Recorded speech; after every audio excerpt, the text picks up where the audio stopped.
Capítulo 18. Um plano. Pai nem mãe foram ter conosco, quando Capitu e eu, na sala de visitas, falávamos do seminário. Com os olhos em mim, Capitu queria saber que notícia era a que me afligia tanto. Quando lhe disse o que era, fez-se cor de cera. Mas eu não quero, acudi logo, não quero entrar em seminários. Não entro, é escusado teimarem comigo. Não entro. Capitu, a princípio, não disse nada, recolheu os olhos, meteu-os em si e deixou-se estar com as pupilas vagas e surdas, a boca entreaberta, toda parada. Então, eu, para dar força às afirmações, comecei a jurar que não seria padre. Naquele tempo, jurava muito e rijo pela vida e pela morte. Jurei pela hora da morte, que a luz me faltasse na hora da morte se fosse para o seminário. Capitu não parecia crer nem descrer, não parecia sequer ouvir, era uma figura de pau. Quis chamá-la, sacudi-la, mas faltou-me ânimo. Essa criatura que brincara comigo, que pulara, dançara, creio até que dormira comigo,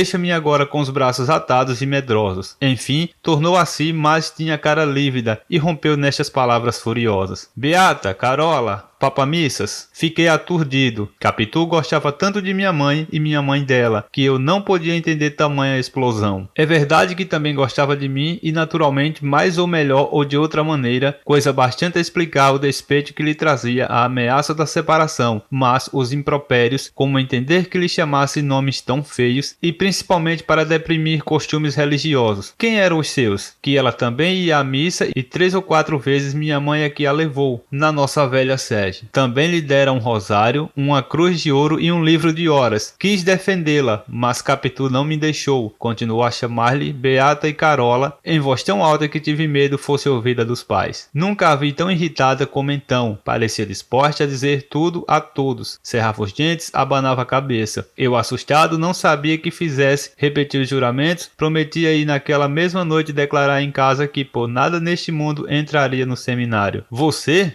entraria. Não entro, você verá se entra ou não. Calou-se outra vez. Quando tornou a falar, tinha mudado. Não era ainda Capitu do costume, mas quase. Estava séria, sem aflição, falava baixo. Quis saber a conversação da minha casa, eu contei-lhe toda, menos a parte que lhe dizia respeito. E que interesse tem José Dias em lembrar isto? Perguntou-me no fim. Acho que nenhum, foi só para fazer mal. É um sujeito muito ruim, mas deixa estar que me há de pagar. Quando eu for dono da casa, quem vai para a rua é ele. Você verá, não me fica um instante. Mamãe é boa demais. Dá-lhe atenção demais. Parece até que chorou. José Dias? Não, mamãe. Chorou por quê? Não sei. Ouvi só dizer que ela não chorasse, que não era coisa de choro. Ele chegou a mostrar-se arrependido e saiu. Eu então, para não ser apanhado, deixei o canto e corri para a varanda. Mas deixe estar, que ele me paga. Disse isto fechando o punho e proferi outras ameaças. Ao relembrá-las, não me acho ridículo. A adolescência e a infância não são, neste ponto, ridículas. É um dos seus privilégios. Este mal ou este perigo começa na mocidade, cresce na madureza e atinge o maior grau na velhice. Aos 15 anos, há até certa graça em ameaçar muito e não executar nada. Capitu refletia. A reflexão não era coisa rara nela e conheciam-se as ocasiões pelo apertado dos olhos. Pediu-me algumas circunstâncias, mas as próprias palavras de uns e de outros e o tom delas. Como eu não queria dizer o ponto inicial da conversa, que era ela mesma, não lhe pude dar toda a significação. A atenção de Capitu estava agora particularmente nas lágrimas de minha mãe. Não acabava de entendê-las. Em meio disto, confessou que certamente não era por mal que minha mãe me queria fazer padre. Era a promessa antiga que ela, temente a Deus, não podia deixar de cumprir. Fiquei tão satisfeito de ver que assim espontaneamente reparava as injúrias que lhe saíram do peito, pouco antes que peguei da mão dela e apertei-a muito. Capitu deixou-se ir rindo. Depois da conversa, entrou a cochilar e dormir. Tínhamos chegado à janela, um preto que desde algum tempo vinha agregoando cocadas, parou em frente e perguntou: Sinhazinha, quer cocada hoje? Não, respondeu Capitu. Cocadinha tá boa. Vá-se embora, replicou ela sem rispidez. Dê cá, disse eu descendo o braço para receber duas. Comprei-as, mas tive de as comer sozinho. Capitu recusou. Vi que em meio da crise eu conservava um canto para as cocadas, o que tanto pode ser perfeição como imperfeição, mas o momento não é para definições tais. Fiquemos em que a minha amiga, apesar de equilibrada e lúcida, não quis saber de doce e gostava muito de doce.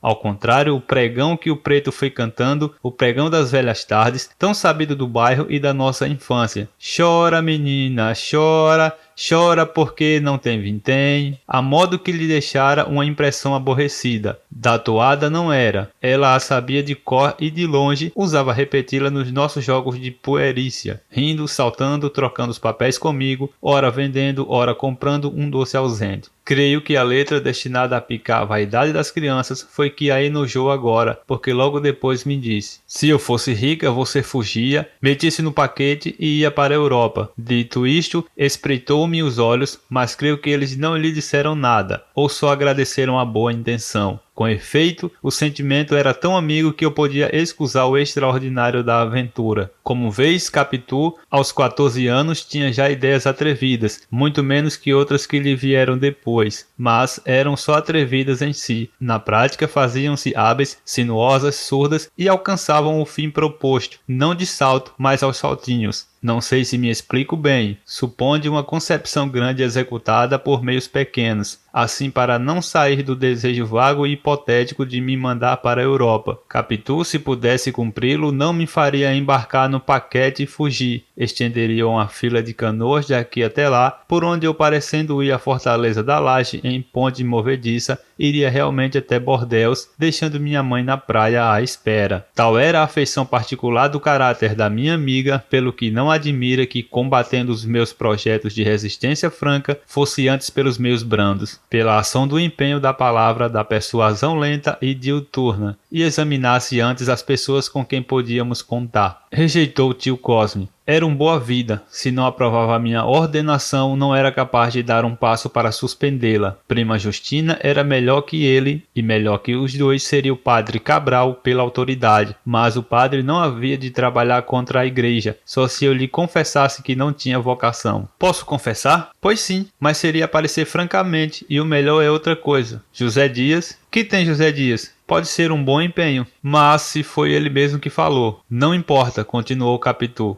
Dirá agora outra coisa. Ele gosta muito de você. Não lhe falhe, acanhado. Tudo é que você não tenha medo. Mostre que há de vir a ser dono da casa. Mostre que quer e que pode. Dê-lhe bem a entender que não é favor. Faça-lhe também elogios. Ele gosta muito de ser elogiado. Dona Glória, preste-lhe atenção, mas o principal não é isso. É que ele, tendo de servir a você, falará com muito mais calor que outra pessoa. Não acho não, Capitu. Então vá para o seminário. Isso não, mas que se perde em experimentar. Experimentemos. Faça o que lhe digo. Dona Glória pode ser que mude de resolução. Se não mudar, faz-se outra coisa. Mede-se então Padre Cabral. Você não se lembra como é que foi ao teatro pela primeira vez há 2 meses? Dona Glória não queria, e bastava isso para que José Dias não teimasse, mas ele queria ir, e fez um discurso. Lembra-se? Lembra-me. Disse que o teatro era uma escola de costumes. Justo. Tanto falou que sua mãe acabou consentindo e pagou a entrada aos 2. Ande, peça, mande. Olhe, diga-lhe que está pronto a ir estudar leis em São Paulo. Estremeci de prazer. São Paulo era um frágil biombo, destinado a ser arredado um dia, em vez da grossa parede espiritual e eterna. Prometi falar a José Dias nos termos propostos. Capitu repetiu-os, acentuando alguns como principais, e inquiria-me depois sobre eles, a ver se entendera bem, se não trocara uns por outros. Insistia em que pedisse com boa cara, mas assim como quem pede um copo de água à pessoa que tem a obrigação de o trazer, como estas minúcias para que melhor se entenda aquela manhã da minha amiga. Logo virá a tarde, e da manhã e da tarde se fará o primeiro dia, como no Gênesis, onde se fizeram sucessivamente 7.